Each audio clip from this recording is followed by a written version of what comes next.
सबसे पहले तो उनको 2025 मार्च में उनको अटैक आया था फर्स्ट टाइम।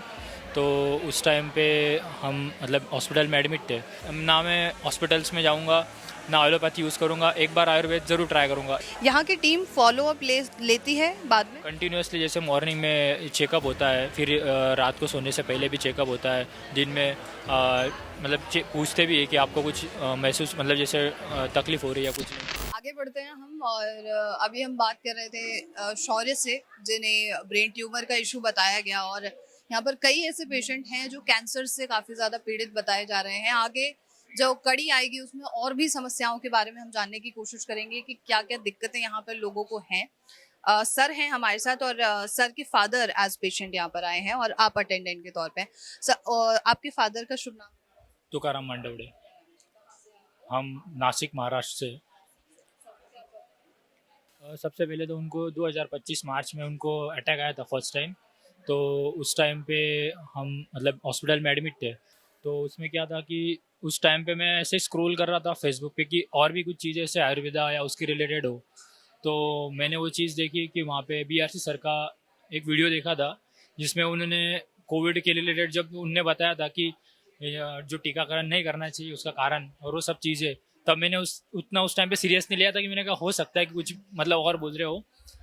तो जब ये चीज़ मैंने और स्क्रॉल करके उनकी चीज़ें और पढ़ी और उनने जो कुछ डॉक्यूमेंटेशन बताया वो सब चीज़ों के बाद में मुझे मेरे दिमाग में आया कि क्यों ना हम एक बार मतलब उस चीज़ को ट्राई करके देखें कि ऐसे भी हॉस्पिटल में ऑलरेडी एडमिट थे। फिर एक बार मैंने बाद में बात छोड़ दी। फिर बाद में 5 नवंबर 2025 को पापा को वापस से वायरल इन्फेक्शन हुआ, तो उनको नासिक में किम्स हॉस्पिटल में एडमिट किया था। तो उनको जब मतलब 25 दिन तक वो एडमिट थे, तो उस टाइम पे मैंने फैसला कर लिया था कि अब इसके बाद ना मैं हॉस्पिटल्स में जाऊंगा ना एलोपैथी यूज़ करूंगा, एक बार आयुर्वेद ज़रूर ट्राई करूंगा। इसके बाद में मैंने यहाँ की टीम से कांटेक्ट किया। तो उन्होंने मुझे अभी ये 72 आवर्स का प्रोग्राम के लिए इनवाइट किया था कि आप एक बार वो अटेंड करके फिर आगे की चीज़ें अपन करेंगे। तो उसके लिए हम आए थे। आप दिल्ली मेरठ में आए हुए हैं। तो फर्स्ट डे में हमको जब मतलब आके उन्होंने चेकअप वगैरह कराया, तो वो सब चीज़ों से अब लगभग 3 दिन पूरे हो मतलब होने वाले हैं 72 आवर्स। तो अब पापा को काफ़ी ज़्यादा हद तक उनको अच्छा महसूस हो रहा है। तो मतलब एक चीज़ मुझे एहसास हुआ कि सबसे इम्पोर्टेंट चीज़ जो बीआरसी सर ने बताया कि सबसे इम्पोर्टेंट चीज़ है अपनी मतलब जो अपन खाना खा रहे हैं उसका टाइम। जब तक अपन मतलब उस टाइम को समझ नहीं पा रहे, क्योंकि आजकल लेट नाइट तक खाना और वो सब चीज़ों जैसे उनके सेशंस में हमने देखा।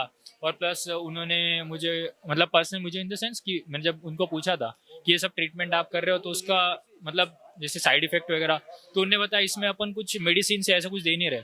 जो आपका रेगुलर खाना है बस उसी को आपको खाना है और उस पर्टिकुलर टाइम में ही खाना है। तो उस चीज़ को मैंने भी जब ये पर्सनली किया, अभी मैं कर रहा हूँ, तो ये चीज़ों का मुझे पर्सनली भी फ़ायदा हो रहा है। फादर को अभी कोई और इशू तो नहीं है? अभी फ़िलहाल तो नहीं है, बट अभी उन्होंने जो चीज़ें अभी आज बताने वाले 10 बजे की सेशन में, तो वो एक बार और भी हम घर पे ट्राई करेंगे। और वो जब उनका एक फीडबैक आएगा तो 7 दिन बाद 10 दिन बाद वो हम श्योर आपके साथ शेयर करेंगे। यहाँ की टीम फॉलो अप लेती है बाद में। कंटिन्यूसली जैसे मॉर्निंग में चेकअप होता है, फिर रात को सोने से पहले भी चेकअप होता है। दिन में मतलब पूछते भी है कि आपको कुछ महसूस मतलब जैसे तकलीफ़ हो रही है कुछ नहीं। और मुझे ऐसा लग रहा है कि जहाँ तक मैं पेशेंट्स को जो जो जिन जिन पेशेंट्स को मैंने देखा है कि उनकी इतने मतलब उम्र होने के बावजूद भी आज वो अच्छे तरीके से चल पा रहे हैं या वो सपने को रिस्पॉन्स दे रहे हैं। तो मुझे उम्मीद है कि मेरे पापा की भी हेल्थ अच्छी हो सकती है। बहुत बहुत शुभकामनाएं आपको। Thank you so much.